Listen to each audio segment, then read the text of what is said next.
¿Qué tal? ¿Cómo están? Bienvenidos una semana más a Implicados. Hoy en nuestra primera parte vamos a hablar de un evento que tendrá lugar en julio de este año. Es la Jornada Mundial de la Juventud, que se celebra en Cracovia y a la que ha convocado el Papa Francisco, bueno, pues a todos los jóvenes católicos de todo el mundo. Y en la segunda mitad del programa hablaremos con un emprendedor, con un hombre joven que ha patentado un método de natación para bebés además, muchos de ellos con problemas, y que les ayuda a adaptarse, a desarrollar diferentes habilidades. Se llama Ludocua, hablaremos con él, nos contará este método y les invito a conocerlo en el programa de hoy, al igual que este primer tema con el que empezaremos, la JMJ.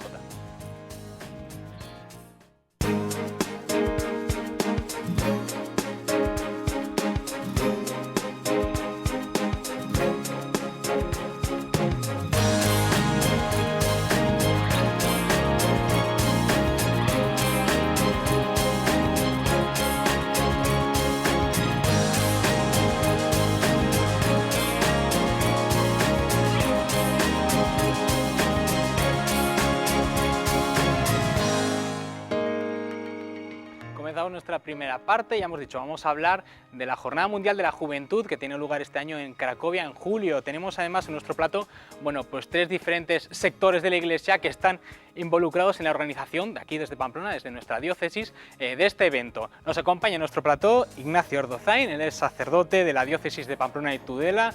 Bienvenido, gracias por estar aquí. Igualmente, gracias. Sacerdote además de muchos pueblos de la Ribera. Eso es. Así que bueno, con experiencia y también con experiencia organizando estas JMJ, que además has estado en varias ya presente como seminarista, como sacerdote.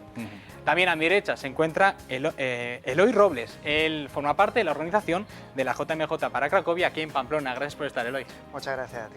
Y por último, a mi izquierda se encuentra María Lorente. Ella es una voluntaria de esta JMJ. Gracias por estar aquí, María. Gracias. Bueno, para organizarnos, todos sabemos, Ignacio, lo que es una Jornada Mundial de la Juventud, más o menos, pues por las noticias de la televisión, un encuentro de jóvenes con el Papa. Cuéntanos un poco, exactamente, ¿qué es, qué finalidad persigue, por qué surge esto? La iniciativa primera la tiene San Juan Pablo II, que, como todos sabemos, fue un Papa de la juventud. Él hizo de la juventud uno de los motivos principales de su pontificado y se daba cuenta que para los jóvenes es muy importante vivir lo que sea que vivan juntos. La música, los conciertos, tal, siempre hay grandes masas de gente. La fe también. Y entonces él pensó en unir a jóvenes de todo el mundo para que puedan compartir su experiencia de fe. Siempre hay actividades alrededor de la JMJ, de talleres, de compartir, etcétera, y vivir la fe juntos unos días. Y de esa manera enriquecerse unos a otros y darse cuenta también en ambientes quizás más secularizados que no están solos, que los jóvenes que no son unos raros, ¿no? Que siempre que compartir la fe en Jesucristo es algo que nos une a todos y que nos hace presente que no estamos colgados. Yo creo que es importante. Para ilustrar esas palabras, si os parece, vamos a ver un pequeño vídeo, una pequeña vídeo promocional que se ha creado con motivo de esta Jornada Mundial de la Juventud y que pondrán esas imágenes a las palabras que ha dicho Ignacio.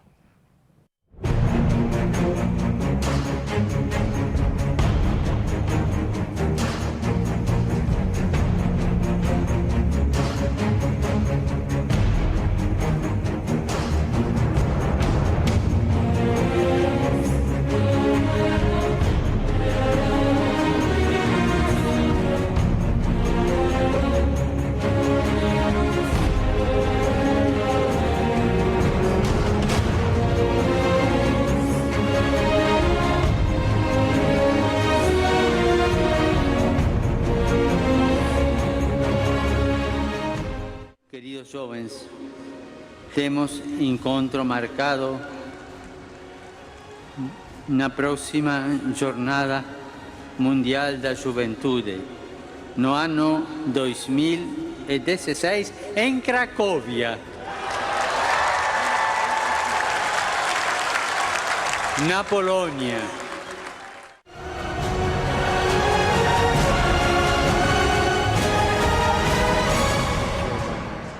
Vi esorto a proseguire il vostro cammino sia nelle diocesi sia nel pellegrinaggio attraverso i continenti che vi porterà l'anno prossimo a Cracovia, patria di San Giovanni Paolo II.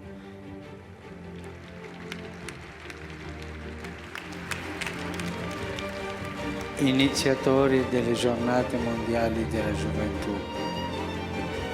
Il tema di quell'anno incontro beati i misericordiosi, perché troveranno misericordia, si intona bene con l'anno santo della misericordia. Bueno, pues un pequeño resumen de lo que estaba hablando Ignacio. ¿Por qué en Cracovia, Eloy? ¿Por qué se elige ahí? Dicen que es la tierra de Juan Pablo II, pero bueno, ¿por qué este año eligen Cracovia? Pues mira, ha dicho Ignacio que el Papa Juan Pablo II fue el que inició estas jornadas, ¿no? Esta es la primera Jornada Mundial de la Juventud que coincide, normalmente siempre es en un continente, pues este año toca Europa, son cada 3 años. Y es la primera vez la primera JMJ que se va a hacer después de la canonización de Juan Pablo II. Entonces, bueno, pues tenía que ser en Cracovia. Cracovia es la ciudad de Juan Pablo II, es su país. Y además es el año de la misericordia. Juan Pablo II es el que tanta devoción tuvo a la Divina Misericordia, el Papa de la Misericordia, se le ha llamado también. Bueno, este año tenía que ser en Cracovia sí o sí. Se hace en diferentes países, como estamos hablando, cada 2 años. Cada 3, Cada 3 en diferentes años. continentes normalmente. Continentes, vale. Sí. El pasado fue en Río Brasil. de Janeiro, en Brasil, anteriormente en Madrid, estuvimos aquí en Europa otra vez, y anteriormente en Sydney. O sea que bueno. Va variando un poco el lugar, Sí, también para que todo el mundo pueda acudir. Efectivamente. ¿Qué fechas están fijadas para este año?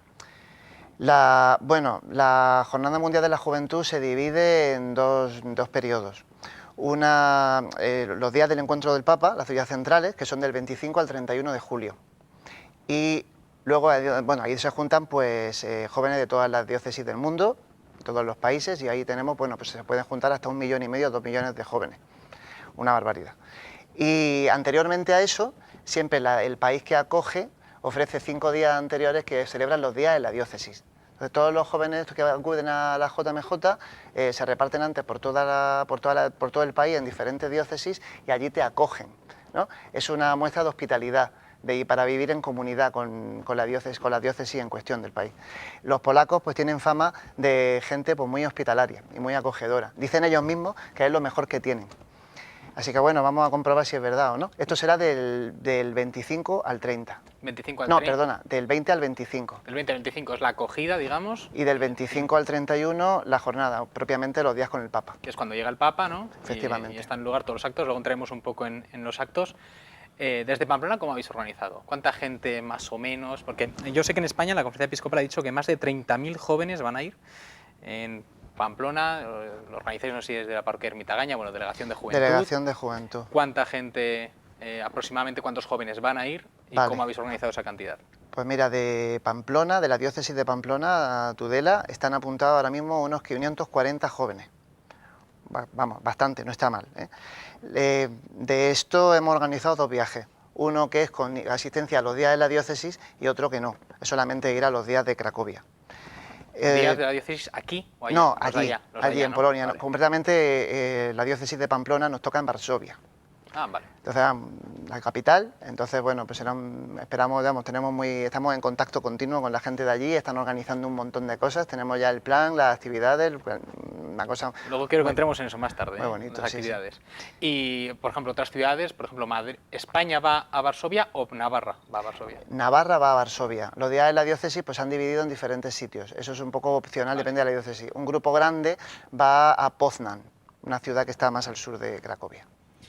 De la experiencia, vosotros tenéis experiencia en otros JMJ, en otros eventos de este tipo. María, tú además como voluntaria que también ayudas en la organización, has estado viviendo la JMJ de Colonia, de Madrid, la de Madrid. La de 2011. La de 2011. Vosotros era Colonia y Madrid. ¿Cuál es la sensación? ¿Cómo viviste, sobre todo esta primera JMJ en Madrid? ¿Con qué sensación te quedaste? Pues que fue muy especial, fue un viaje único. A mí me ayudó mucho el ver que había miles de jóvenes realmente que iban a lo mismo que yo y convencidos. Y luego, pues sí que, no sé, he hecho más viajes, ¿no? Y en todos me los he pasado muy bien, pero en una JMJ es que lo reúne todo, porque reúne, no sé, turismo, amigos, viajar, pero además reúne, pues vas a lo que vas, ¿no? Vas por fe, entonces es un punto importante. Vas por fe, pero supongo que también estará abierto no solo a los jóvenes católicos, sino, oye, yo tengo una amiga o tengo otros cristianos o gente que no crea y que pueda venir a acompañarnos y estar ahí, porque al final el ambiente también, supongo que sea un poco, voy a poner un símil que yo conozco, JMJ yo no he ido a ni una, TC, ¿no? Un poco de jóvenes que son cristianos, creyentes, católicos, se reúnen, algunos no creen, pero bueno, comparten un momento de fe, digamos, o de búsqueda, o llámale como sea, no sé, Ignacio. Sí, en la JMJ te encuentras gente de todo tipo. O sea, ves, hay curas, hay monjas y luego hay mogollón de jóvenes distintos. Unos viven su fe de una manera, otros viven de otra. Yo en el viaje, en las dos que he estado, pues sí, te encuentras con gente, la mayor parte de la gente que va sí que es cierto que tiene una motivación religiosa y de fe, porque si no, no te vas en mitad de julio Ya. a Madrid a un rastrojo porque no estás yendo a una fiesta en Ibiza, o sea, es distinto, ¿no? Pero también hay gente que la fe le parece algo curioso o le atrae de alguna manera, pero no sabe cómo entrar. Y esto es una manera como amable y sencilla de entrar en una corriente de fe con más gente. Entonces también supongo que hay gente que busca eso, ¿no? También hay gente que está en contra, en Madrid lo vivimos de una manera muy directa. Sí, gente que hay en contra, gente a favor. Gente en contra, gente a favor, bueno, es como la sociedad misma, ¿no? O sea, Ahora no que hay- hablas de gente en contra y gente a favor, a mí me parece curioso, ¿no? Porque hablamos gente contra y gente a favor, Ujú. pero en Madrid igual eran gente que no era de la Iglesia, pero es que dentro de la propia Iglesia Católica hay mucha gente que está en contra de las JMJ, que no le gusta. Bueno, mucha. Hay gente, hay sectores, bueno, que no les gusta el tema. Voy a sacar, hablando de esto, no es que esté en contra, porque yo no creo que esta autora sea Maripachi Ayerra, hizo en el 2011, con motivo de la JMJ Madrid, un artículo hablando de la JMJ, Cristo y las JMJ. No está en contra del artículo ella, pero sí que cuestiona algunos peligros que ella ve. Esto no es estar en contra, es cuestionar peligros, y creo que igual puede tener cierta razón y por eso quiero sacarlo aquí. Ella en este artículo, Cristo y las JMJ, ya dice: yo tengo dos temores respecto a esta JMJ. Uno, que sea el Papa la figura principal, el príncipe de la Iglesia, como el artista en un concierto o el mago de un espectáculo, pero con más boato, solemnidad, protocolo, medidas de seguridad y gasto. Y por otro lado, mi preocupación es que con todo el trajín de la preparación, la majestuosidad del evento, la multiplicidad de ofertas lúdico-espirituales, musicales, turísticas, celebrativas, se nos olvida Jesús, que es el centro de nuestra Iglesia. Ignacio, no podemos caer igual. Bueno, yendo un poco a esta crítica, sale en la revista Al Andar, revista de información social y religiosa, caer en esto, un poco en idolatría papal y no, digamos, en esa fe de seguir a Jesús. Bueno, eso es un peligro que está en todo. También está el peligro contrario. Yo camino en la fe a mi bola y no hago caso de las indicaciones de los pastores, etcétera, con el riesgo de perderme y ser la oveja perdida y a ver si luego me encuentran. También está el riesgo contrario, ¿no? Pero ya esta periodista... No es periodista, es bueno, bloguera. la señora que escribió el artículo, hay una imagen que dicen que vale más que 1000 palabras. El acto central de la JMJ, donde todo el mundo, 1,5 millones de personas, guardó un silencio espectacular, a pesar de que se desataron todos los elementos contrarios, el viento, la lluvia, no sé qué, Estamos hablando de JMJ de Madrid. de Madrid, fue la exposición del Santísimo. Jesucristo era el centro de todo aquello. Entonces, ¿que está rodeado de cosas espectaculares? Sí, pero lo único que había en ese momento era adoración. Y era Dios, que estaba ahí presente en medio. Y de hecho, hasta el Papa parecía una figura pequeñita, pequeñita, en comparación con todo lo demás, ¿no? Entonces yo creo que riesgos, pues claro que hay, por supuesto, hay riesgos en todo. Pero por los riesgos que tú puedas tener, no puedes dejar de hacer el bien. Creo yo, vamos. ¿Qué actos podemos encontrar allá una vez que vas? Hemos hablado de eventos, pues habrá conciertos, habrá diferentes talleres, eventos. No sé si sabéis en Cracovia qué tipo de actuaciones, eventos, talleres no se van a encontrar los jóvenes. Bueno, a ver, la oferta, bueno, pues son 5 días, entonces hay una misa de apertura, un acto de apertura que suele ser pues, con el cardenal de Cracovia y bueno, pues los diferentes obispos que haya ahí en ese momento, ¿no? Todavía no ha llegado el Papa, pero ahí es cuando se juntan todos los jóvenes y es como la inauguración oficial de los días de la JMJ. Luego hay otra visita, bueno, luego hay una serie, cada mañana hay una serie de catequesis con una Eucaristía pues, en tu idioma, o si quieres puedes ir a cualquier idioma, porque allá hay obispos de todo el mundo, ¿no?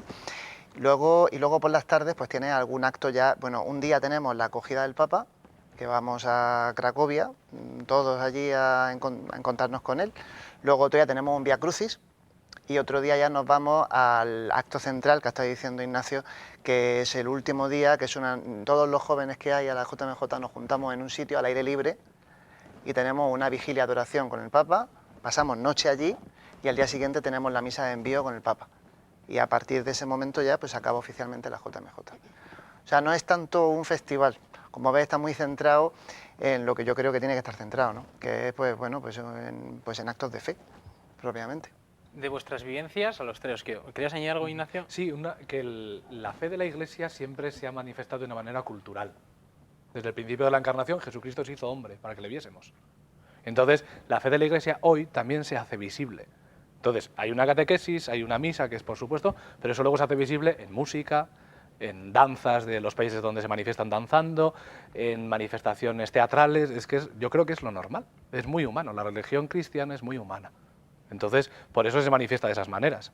No es cuestión de que yo le pongo a alguien delante un concierto para que luego pique en la religión, al revés. Claro. Esa persona ha picado en la religión y lo manifiesta luego pues cantando, bailando. Tú vas a África, yo he podido estar allí, y la gente en misa baila, porque los africanos bailan cuando están contentos y Sí. yo qué sé, aquí tocamos palmas, pues cada uno hace, Sí, cada uno hace hace cosas como le distintas, ¿no? parece, Bueno, sí. pues yo creo que es así. Está muy así en de el símil, sencillo. no ir a picar, sino que ya vienes de Claro, casa ya aprendido. vienes y entonces luego lo Es manifiestas de esa importante. manera, pero cada uno es cada uno, ¿no? ¿Qué es lo que más os ha, María, impactado, digamos, de decir, wow, esto una JMJ, llegas a casa y dices, qué pasada, qué guay, qué chulo, pero me ha impactado esto? A mí dos cosas. Estando allí, en la vigilia de Cuatro Vientos, lo que ha comentado que fue increíble, es el momento de la adoración, bueno, llovía, tronaba, bueno, horrible. Y eso fue silencio absoluto. O sea, es que no sé en qué otro Ambiente. en el que hay 1,5 millones de personas se puede conseguir tal silencio. Y luego ya estando al volver, ¿no? Al tiempo, bueno, a ver, allí pues hacía calor, dormíamos en la calle algún día, pero es que no te acuerdas de eso, o sea, te acuerdas solo de lo bueno y del buen ambiente que hay, pues eso, pues cogíamos el metro, conocimos a gente de todo el mundo, sí, del buen ambiente sobre todo. A vosotros, por ejemplo, ¿qué es lo que más lo ha impactado?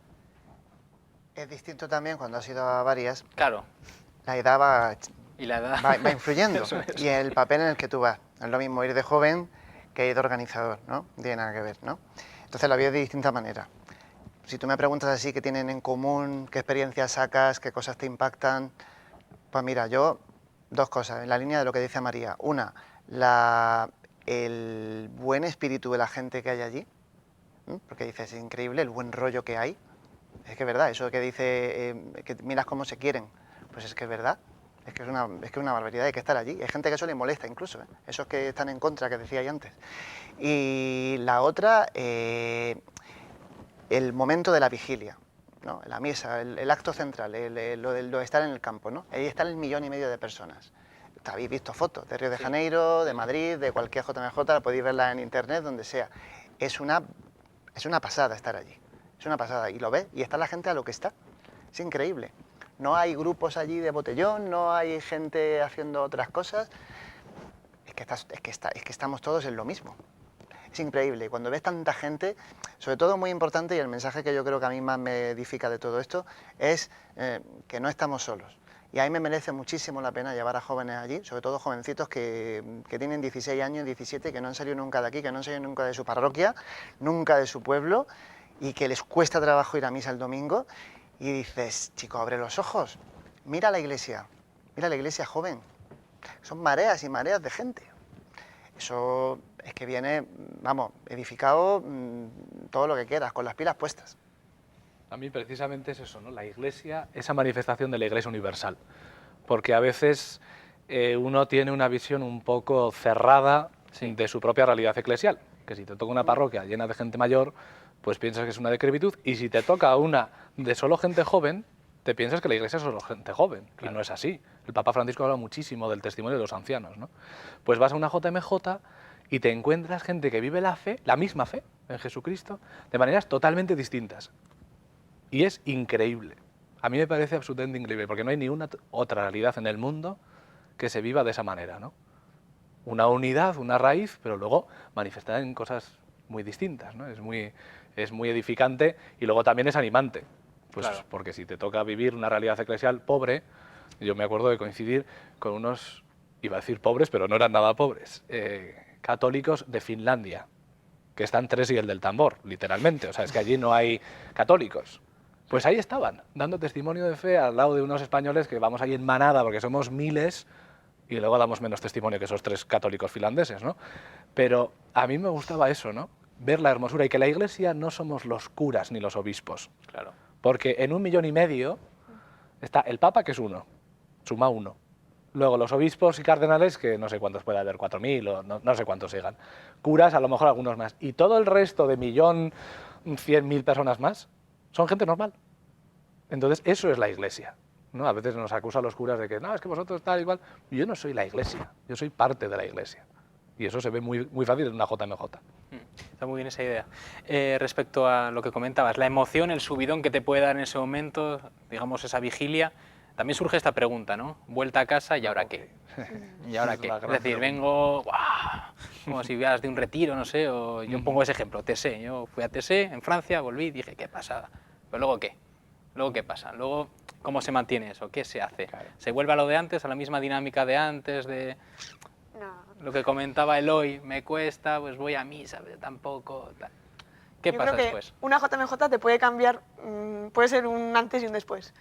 Y luego, por ejemplo, yo hablo de Madrid, que es lo que conozco. Al volver aquí a casa otra vez, en Navarra, en la diócesis de Navarra, sí que se hace, hay actividades, hay planes que de cara a que, pues eso, que no se quede solo en lo que viviste ese verano, sino en llevarlo a tu día a día. Y bueno, no sé, pues existe la evangelización, el Día de la Iglesia Joven, no sé, muchas... ¿Y surgen nuevas, digamos, actividades eclesiales a raíz de una JMJ, Eloy? Surge, mira, Grupos una cosa que surgen son vocaciones. Yo en las que he estado, me he ido con gente en un autobús que no se conocían de nada, han vuelto matrimonios, han vuelto consagrados, han vuelto gente que han tenido cambios importantes de vida, personales, individuales. Eso es lo más importante. Luego, surgen grupos, surgen cosas, sí. Normalmente tú, por ejemplo, nosotros en nuestra realidad, nosotros vamos con la diócesis, vienen 540 personas, pues viene gente de todo tipo, viene gente que está colgada, viene gente que está una en un pueblo y la han metido ahí, a ver, viene gente que, yo he hablado con muchas madres a estas alturas ya, y me han dicho, es que mi hija no conoce a nadie, y yo, no te preocupes, que ya conocerá. Bueno, pues vienen, se ponen a conocer, al final todo el mundo son unos cotorros y unas cotorras, se conocen muy bien, luego hacen muy buenas migas y luego acaban, oye, ese subidón que tú dices, pues acaban en una parroquia, acaban en grupos, acaban viéndose, acaban, ¿no?, siguiendo lo que han empezado. ¿Qué hay después? Pues mira, lo que hay después es recoger. Ir siguiendo trabajando en la tierra, pero luego tocará recoger.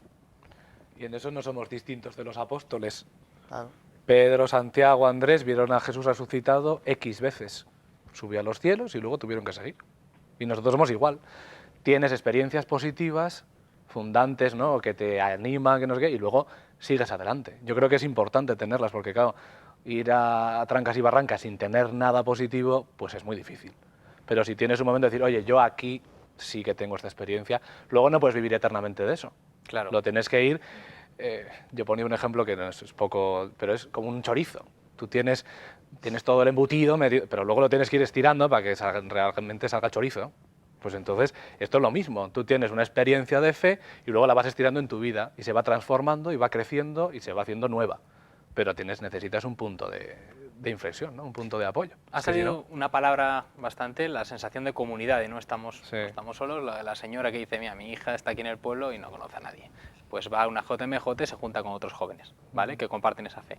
¿Creéis que hace falta aquí, en nuestra diócesis, en nuestras comunidades, reforzar en los jóvenes ese sentimiento de pertenencia, de comunidad a la Iglesia? Los jóvenes hoy en día, ¿cómo ven a la Iglesia? ¿La ven como algo en la que se sienten, tiene sentimiento de pertenezco, soy parte de lo que decía Ignacio, los curas son la Iglesia, pero yo también soy Iglesia? ¿O hace falta reforzar el sentimiento? Yo creo que hace falta reforzarlo y bastante. Entender que ser Iglesia... Es que, claro, a veces comparamos la Iglesia con la estructura del mundo, ¿no? Yo para ser de algo tengo que mandar, o por lo menos tengo que pagar la cuota y ser, yo qué sé, de Osasuna, ¿no? Y soy compromisario, mando más, y entonces soy más de Osasuna que otros. Pero en la Iglesia no es así. En la Iglesia tú eres de la Iglesia porque eres bautizado, y tienes la misma misión que el Papa, ser santo. Entonces, si no cambiamos el chip de cómo la gente entiende pertenecer a la Iglesia, pues evidentemente la gente tiene poco sentido de pertenencia. Yo creo que una vez que te das cuenta que tienes exactamente la misma misión que el Papa, que el Obispo o que quien sea, es decir, ser santo, pues entonces ya te incorporas a la vida de Iglesia dando tú lo que tienes. ¿Que eres un joven que puedes tocar el tambor en misa? Pues bendito sea Dios. ¿Que cantas bien? Pues canta. ¿Que no cantas y que solo estás? Pues estás. O que sabes hacer tortillas de patata. Es que no importa, ¿no? Yo creo que eso es importante. ¿Creéis que, volviendo un poco al tema del compromiso, y también para que haya un compromiso, una sensación, un sentimiento de comunidad, generará un mayor compromiso con la Iglesia? Entiendo yo de esta manera. pero para que haya un mayor compromiso el joven tiene que enganchar con el mensaje de la Iglesia, porque al final la Iglesia es un mensaje, o sea, transmite un mensaje, exactamente, y es un mensaje de vida, ¿de acuerdo? Entonces, hoy en día el mensaje de la Iglesia actualizado, digamos, está, digamos, concuerda bien con la mentalidad de los jóvenes de hoy en día, es decir, ¿se adapta bien a un joven del siglo XXI el mensaje de la Iglesia? Con usted a tu Eloy, mensaje... que corto Ignacio porque no me ha hace un gustado la monólogo, pregunta. pero voy a El mensaje de la Iglesia, mira, el mensaje de la Iglesia es para siempre. Es desde el primer siglo hasta hoy y ha sido siempre, ¿no? Siempre ha sido válido. ¿Tenemos que adaptarlo a la gente porque la realidad va cambiando? Sí. Entonces ese es nuestro trabajo, ese es el trabajo de los catequistas. Es el trabajo incluso del magisterio, ¿no? Que tiene que ir interpretando ese mensaje a lo largo de los tiempos, en la circunstancia histórica que le toca vivir y concreta la Iglesia del tiempo. El mensaje del Evangelio, tú dices, ¿es adecuado para un joven del siglo XXI? Sí, es lo más adecuado. De hecho, vamos, es lo mejor que podría, vamos, es la mejor regla que podría tomar. Pero estás hablando de adaptar el mensaje a la actualidad, a los jóvenes de hoy. Sí, pero... ¿Cómo es que tantos jóvenes cuestionan la Iglesia o cuestionan algunos aspectos de la Iglesia? Pues, no sé, y es lícito, oye, yo algunas cosas las cuestiono, pero porque estoy dentro, entonces digo, bueno, pues es lícito que yo, que estoy dentro de la Iglesia, cuestione cosas de lo que voy a vivir, ¿no? Entonces, ahí viene mi pregunta. El cuestionamiento digamos, Ignacio sonríe, me está dando miedo. El cuestionamiento, digamos, este cuestionamiento, esta necesidad, porque es una necesidad. ¿No será que la Iglesia tiene, oye, que actualizar algunas cuestiones, no por los jóvenes, sino porque realmente va un poco un paso de tortuga, va un poco con unos años de retraso? La pregunta, yo creo que la pregunta correcta es si la Iglesia se explica bien o no se explica bien para que la gente le entienda. Yo no creo que se trate tanto de adaptar. Cuando uno habla de adaptar el mensaje, indirectamente está hablando de cambiar. Y la Iglesia, por ejemplo, hay cosas que... La mayor parte de las cosas que dice la Iglesia no las puede cambiar, porque no son suyas, son de Jesús. Otra cosa es que yo pueda explicar de una manera o de otra para hacerlo más cercano, ver un nuevo punto de vista, poner un ejemplo nuevo, etc. Pero la realidad de la defensa de la antropología, por ejemplo, que hace la Iglesia, no la hace porque sí, no es una ideología. Es el mismo Jesucristo que nos ha dicho en su palabra, hombre y mujer los creó, o lo que quieras, ¿no? Que está tan de moda de debatir. No es que la Iglesia tiene que adaptarse y cambiar, y no, porque el mensaje de la Iglesia es eterno, porque Dios es eterno. El asunto es que nosotros tendremos que explicarlo de otra manera para que la gente lo entienda. Si yo me pongo a hablar en categorías filosóficas, por desgracia, la mayor parte de los jóvenes o de la gente de mi generación no estudió filosofía y no me entiende. Bueno, pues tendré que devanarme los sesos para ver cómo se lo explico de otra manera, pero no cambiando lo que dice la Iglesia. Por eso me sonreía, porque el debate muchas veces está en eso, ¿no? En adaptar, en cambiar, en modernizar. Claro. ¿El qué? ¿El contenido? O la manera de presentarlo. Situaciones nuevas que van surgiendo. Bien, pero hay que explicarlo desde... igual hace años no existían. Claro, pero desde la única verdad de Jesucristo. ¿Que eso lleva mucho tiempo? Sí. ¿Que hay que pensar? Sí. Que no vale que yo me coja el Concilio de Trento y se lo lea en una homilía a mis feligreses. No van a entender nada. María, ¿cuáles son las principales dificultades de un joven para seguir este mensaje hoy en día? Tú como joven, ¿cuáles son las principales dificultades con las que tu ambiente, tú te topas a la hora de ser creyente? Hombre, tienes que tenerlo claro, pero no es imposible, no sé. La gente en general es abierta, puede no compartir lo que piensas, pero si tú les explicas por qué, en general no te van a criticar ni... No, es que hoy en día no hay la crítica, es lo que yo veo, ¿eh? No hay una crítica feroz de otros jóvenes contra tu religión, pero tú, en tu vida personal, ¿dónde está la dificultad? Hombre, pues que... Pregunta difícil, es de examen, pero... Es difícil. Puede ser, por ejemplo, no sé... Hombre, hay muchas veces que te exige más de... Sí. ¿no? Es mucho más cómodo decir que no y vivir, no sé, o de otra forma. Pero también cuando te dejas llevar por eso, compruebas que... no sé, que eres más feliz de la... ¿no? Digamos que siendo consecuente con lo que creas, eres más feliz eso es. que con la facilidad igual que te propone otras... Que igual es más difícil, pero merece la pena. Sí. Eso es. Eloy, con todo tu trato de jóvenes que tienes, vamos a cerrar un poco esta tertulia que hablamos de jóvenes, de papa, de juventud en la Iglesia, de principales dificultades de un joven hoy en día para seguir a Jesús. Pues mira, lo que muchas veces los jóvenes escuchan cantos de sirena. Es el problema del mundo, que el mundo tiene su mensaje. ¿Y a qué voz están escuchando los jóvenes? Es muy difícil predicar un evangelio a los jóvenes en medio de un ambiente que va tirando en otra dirección. Esa famosa frase, ¿no?, que dicen que los peces muertos, ¿no?, son los que no nadan contra corriente, ¿no? Los peces vivos son los que nadan contra corriente, ¿no? Pues eso es lo que nos pasa. Es muy difícil, o sea, un joven lo tiene difícil, de ahí. Quiero resaltar lo que está diciendo antes Ignacio. El mensaje no se cambia, nunca. Pero es verdad que las categorías que nosotros usamos para hablar pueden ser diferentes. El mismo Papa Francisco a lo mejor utiliza unas categorías diferentes al Papa anterior y a su vez al Papa anterior. Pero está diciendo algo distinto. Los tres papas están diciendo exactamente lo mismo, ¿no? Lo mismo nosotros, eso es lo que nos toca a nosotros. Pero el joven de ahora, qué duda cabe, que es diferente. Tiene unas categorías diferentes. Entonces, ¿cuál es el problema? Volviendo a tu pregunta, ¿qué está escuchando el mundo que le está diciendo? ¿Qué está diciendo en el mundo y qué está diciéndole el Evangelio?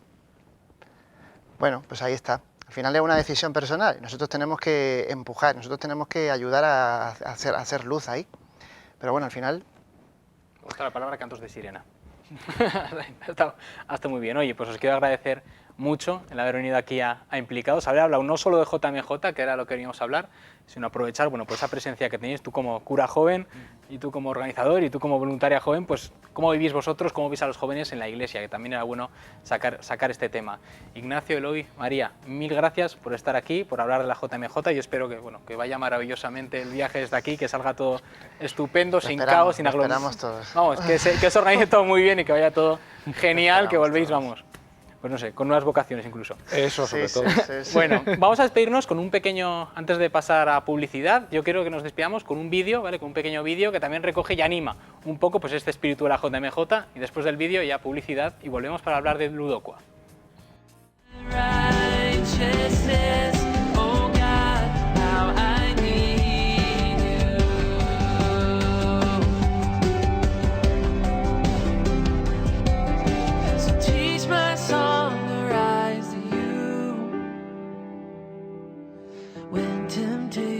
Comes my way, and when I cannot stand, I'll fall on you. And Jesus, you're my hope and stay. And when I cannot stand, I'll fall on you. And Jesus, you're my hope and stay.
Oh God, how I need you.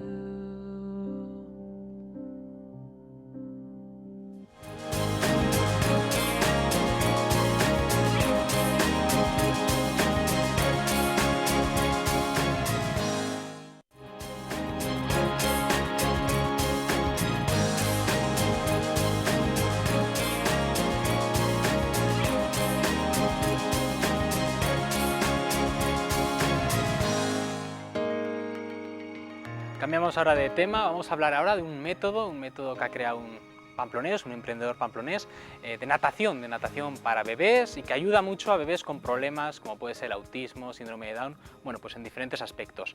Él es Francisco Sánchez Aguilar y él es el creador del método Ludocua. Gracias por estar aquí implicado. Ahora, Francisco. muchas gracias a vosotros por invitarme. Bueno, yo tengo que preguntar, habrá gente que diga, bueno, ¿por qué? A mí me gusta mucho el tema del emprendimiento y sacar sobre todo gente que saca adelante sus ideas y que esta idea no es, como mucha gente puede pensar quizás, un método más de natación para bebés, sino que es muy peculiar. Cuéntanos, ¿qué es Ludocua? Primero, ¿qué es Ludocua? Bueno, pues Ludocua básicamente es otra forma de aprender a nadar.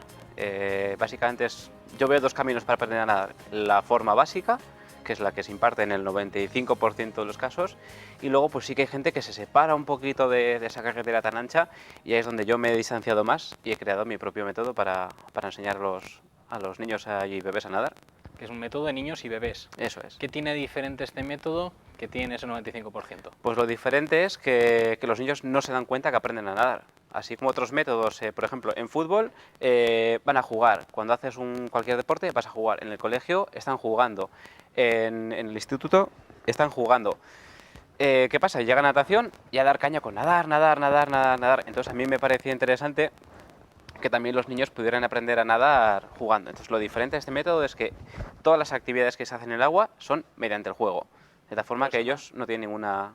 Que se llama Ludocua, lúdico, agua, ¿no? Supongo que viene de ahí. De lúdico y Es agua. mediante el juego. Eso es. ¿A qué edades empiezan los chavales a ir a tus clases de natación? Pues yo hace años ya impartía a partir de los 5 o 6 meses, que es cuando los pediatras dicen que ya tienen las defensas 5 o 6 meses. ya adquiridas, que no, Sí. no hay ningún problema que los bebés puedan ponerse pues, enfermitos, coger otitis, coger enfermedades. Y luego ya, pues a partir de los 2 años, también hasta los 13, 14, se puede trabajar con este tipo de método. Mi pregunta es, existe un 95% de, comentaba ese porcentaje, ¿no?, de clases de natación que son las que tú niegas normales, y luego están las tuyas, que es mediante el juego, ¿no? Ludocua Eso es. mediante juego.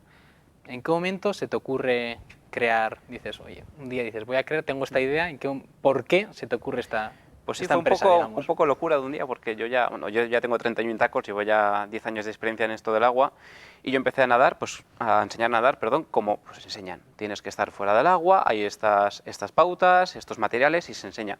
Para mí eso se me hacía muy monótono, y los niños yo veía que no venían a clase pues muy motivados. Entonces a mí me interesaba mucho el pensar cómo motivarles. Y claro, yo pues, cosas que funcionaban las iba apuntando en una libretilla, y un día pues la locura fue un poco más de mi mujer, ¿no?, que me dijo, oye, ¿por qué no coges el modelo lúdico que ya hay en educación para enseñarles en el colegio todas las cosas que van a aprender mediante el juego? ¿Por qué no lo aplicas tú en natación? Entonces, un verano loco, que ya que tenía que estudiar mucho para una posición, yo me puse a intentar coger el modelo lúdico que ya estaba creado con todos los manuales de natación, intentar fusionarlo, de tal forma que yo cogía qué puede hacer mentalmente y motrizmente un niño con cada una de las etapas de su crecimiento, pues en función de esas etapas yo establecía unos juegos en natación. ¿Qué pasa? Que los niños no piensan, estoy trabajando los pies, estoy trabajando las manos. Yo tengo cada ejercicio disfrazado, entre comillas, de un juego. Entonces ellos vienen a clase a jugar, pero yo y las familias que les explico ya saben que están aprendiendo. Lo que pasa es que el niño pasa media hora y dice, no, es que yo quiero más, y quiero ir otro día y otro día. Entonces al final, después de 3 o 4 años, que es un poco lo que preguntabas, de trabajar con el método tradicional, fue cuando yo ya di un poco el giro y ya registré pues, el dossier en Madrid y todo lo que Porque está hay que patentado hacer. además el método. Sí, Tienes sí. patentado. Ya hice todos los trámites que hay que hacer legales y ya fue cuando empecé a trabajar ya en serio sobre Tu propio método. ese dossier que yo sabía que funcionaba siempre. Hemos hablado antes de que, bueno, la peculiaridad y también, bueno, Implicado es un programa que habla mucho de valores, ¿de acuerdo? Hablamos mucho pues, de temas de valores, de temas sociales, y también está ese tema, ¿no? El tema no solo de la superación, que también está muy relacionado con tu empresa, con tu idea, sino también cómo ayuda, ¿no? Cómo ayuda Ludocua a chavales, a niños pues, que nacen pues, con problemas como puede ser el autismo, como puede ser el síndrome de Down, digamos, que nacen pues, con características especiales. Pues puede ayudar en el sentido de que Ludocua se adapta a cada niño. No es unas clases estrictas de natación y los niños que vengan la masa se tienen que adaptar a las clases. Yo si tengo preparadas 10, 20 clases, cada niño me dice, no, es que son niños con cosas, son diferentes, al final les ponen etiquetas. Sí. Y yo les digo que cada niño es diferente, tengan un problema, tengan otro, cada niño es diferente. Entonces yo lo que intento es adaptarme a cada niño, no que el niño se adapte a mis clases. Entonces, ¿qué pasa? Que si tengo un niño que tiene autismo, yo sé qué ejercicios en el agua le van a ir bien para que aprenda a desarrollar sus habilidades sociales, de comunicación, del tema de que pues, comuniquen más con la mirada, de que desarrollar más con los gestos. Por ejemplo, en el caso de autismo, pues en vez de hacer una clase normal con tabla, con los churritos, con manguitos, yo cogería y haría pictogramas y planearía unas agendas con las familias para saber estructurar una clase y que el niño lo pueda trabajar también en casa y ya sepa qué le va a tocar a las 6, a las 6 y 5, a las 6 y 10, a las 6 y cuarto. Entonces ese niño viene con la ansiedad por los suelos, viene muy tranquilo. En el caso de... En casos de otros, por ejemplo, en autismo les ayuda a socializarse, comentas. Les ayudan muchísimo. Lo que Otros- pasa es que hay que hacer un programa Sí. un poquito más específico. En otros tipología de casos que te tocó trabajar. Pues por ejemplo, con niños con síndrome de Down prácticamente se trabaja igual que cualquier niño, vamos a llamar, entre comillas, con un desarrollo normal, porque es igual que tengan Down, que tenga autismo, que sea un niño de 2 años, que de 5, que todos tienen en común que les gusta jugar. Y encima en el agua, que es un método de juego por excelencia. Entonces, si encima unes que aprenden a nadar, los niños Down, pues bueno, tienen más riesgo de que se caigan en el agua, no sepan comunicarse en caso de peligro. Pero en el agua van a aprender a nadar igual que cualquier otro niño. Tienen sus pequeñas matices que hay que insistir un poco más, pues igual tienen algún problema de desarrollo pues en las extremidades que hay que corregirlo, igual no te comprenden igual las órdenes, pero los juegos, arriba abajo, son igual que todos los demás. ¿Qué beneficios tiene para el desarrollo de un niño, comentas 2 años, de esa edad, qué beneficios tiene el que los padres decían llevarlo, por ejemplo, a nadar y no a otro deporte, a otra actividad? El agua, digamos, ¿qué beneficios tiene para un niño? Pues tiene muchísimos. Lo bueno que tiene es que antes de los 2 años, con un niño tampoco se puede practicar apenas deporte, porque dices, bueno, futbito, pues ballet, todo lo que quieras, cualquier deporte, hasta que no llegan al colegio, 3, 4, 5 años no se puede practicar. Pero la natación es un medio que desde bebés se puede practicar y luego hasta los abuelitos les viene bien. Les viene bien, por un lado, por coger una rutina. Todos los martes natación y ya saben que ese día toca natación. Si tienen problemas de sueño, como acaban físicamente machacados, llegan a casa y duermen de maravilla. Socializan con el entorno, conocen muchos niños, aprenden a que otra persona que no sea su padre o su madre del entorno familiar les dé pautas de enseñanza, de educación, de respeto, pues lo que decías un poco del programa, ¿no? Unos valores que también están fuera de la familia que yo intento inculcarles la medida de lo posible.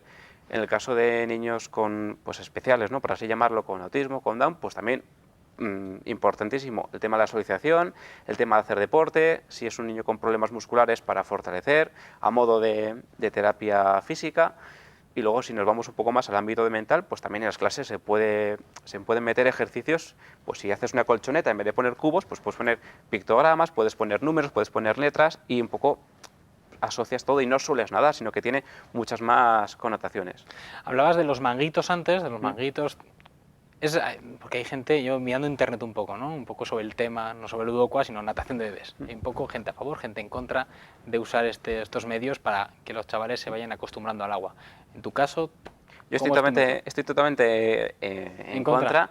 La mayor parte de la gente está a favor de los manguitos, pero quizás es porque tiene una visión un poco diferente. A mí pues, me podéis llamar loco, pero no soy muy partidario, pero no porque no aprendan a nadar. Un niño con manguitos puede aprender perfectamente y al que lo use, pues yo lo respeto con todo mi corazón.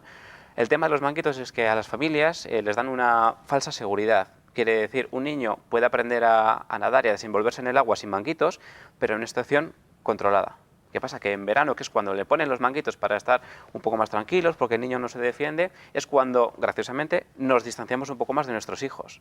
Pero no contamos con salpicaduras, golpes, chapuzones. ¿Qué pasa? Que el manguito, en cuanto el niño hace así, como está mojado, los manguitos se salen. Y es importante decir también que hay las fases de ahogamiento del niño. La más importante es una que dura 30 segundos, que bueno, tengo colgado un vídeo, que sube, baja, no piden ayuda, no gritan. Todos esperamos que un niño, cuando le seca un manguito, grita, pide ayuda. Esa es una fase del ahogamiento que se llama distrés acuático, que se da casi siempre en adultos. Los niños no tienen esa fase. Pasa 30 segundos, se hunden y se acaba la historia. Por eso es mi énfasis en que no utilicen manguitos, porque si tú tienes un niño sin manguitos en la piscina, no le quitas ojo, ni te vas a la cafetería, Claro. ni te vas a tomar café. Entonces es un poco por ese lado mi afán. Hablando de esto, en tus clases, ¿los padres están presentes, colaboran o te dejan los niños y se van a la cafetería? Cuando son bebés están en el agua, porque al final, hasta los 2 años, con quien tiene que estar un niño es con su familia. Sí, claro. Otra cosa es que el profesional pues haga un poco de enlace, o a veces yo pueda coger al bebé y decirle, mira, este ejercicio se hace así, pero luego yo le enseño a los padres a manejarse con su bebé, porque yo no quiero estar luego atado a ellos, y tampoco es justo que ellos estén atados a pagar para hacer ejercicios con sus hijos.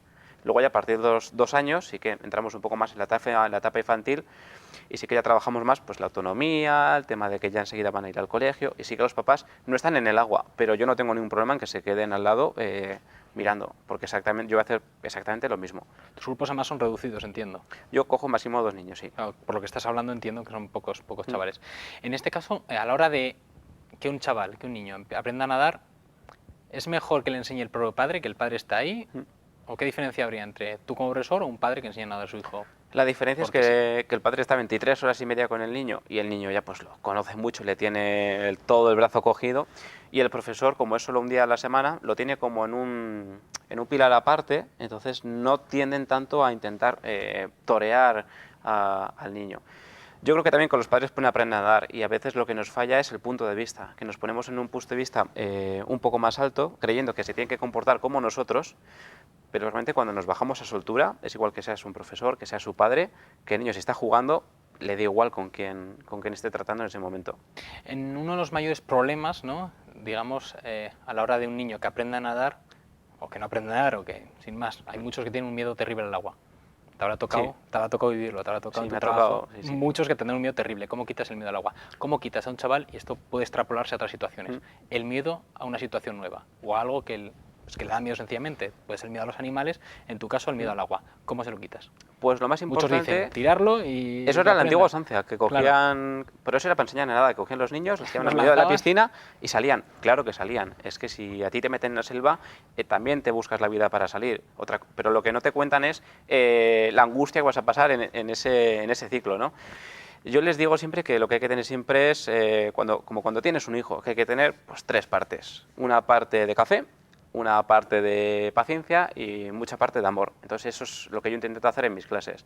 No puedes intentar que un niño haga lo que tú tienes planeado en una clase 10, porque hay niños que lo hagan en una clase 10, hay niños que lo hagan en una clase 5.